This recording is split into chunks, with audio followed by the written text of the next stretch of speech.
Okay, so I'm gonna be teaching you guys how to rank high in special operations. There's really no cool strategy to it. Just make sure you're not gonna be beating these top 5 players. They are some gamers, okay? You can possibly beat them on the last day, but definitely not this day. These days, these guys have the better heroes.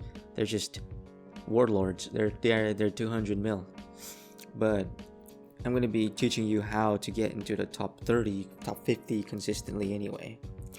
Alright, so what you want to do is click challenge, okay? Set up your heroes. What you want to do for the first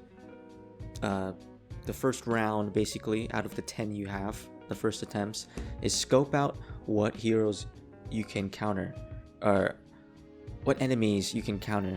So I'm just placing in, mostly reds, just randomly, just putting 3-2. I usually run Auric. I love Auric, okay?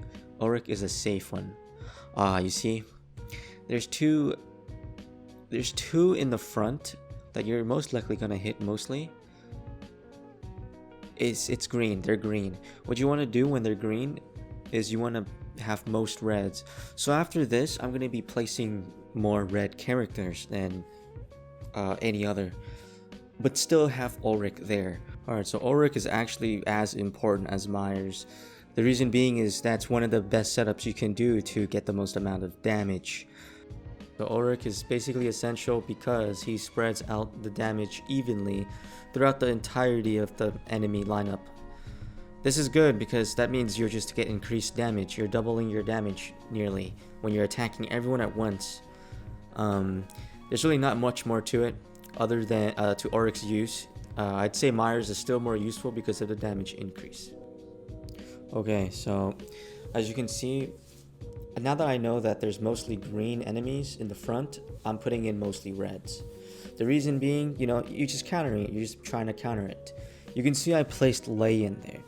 The reason for this is because Leia gives you extra rounds to play with. She has her active skill, her ultimate active skill, lets you be able to just have extra rounds. Basically, she's going to be invulnerable for 4 rounds if you time it correctly.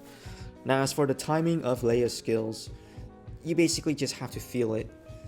There's no real trick to it. There's people who have said 10 to 12 rounds. I personally pop it at 7 rounds just to make sure, because 10 rounds they usually pop their nuclear skill on me by then. That's what I found. So it all comes down to experimentation.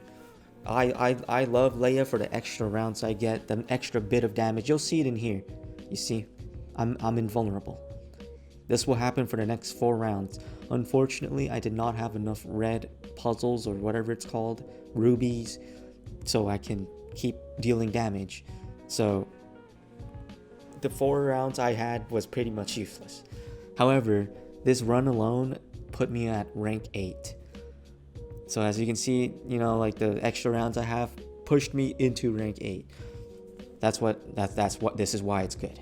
So I hope this helps you guys.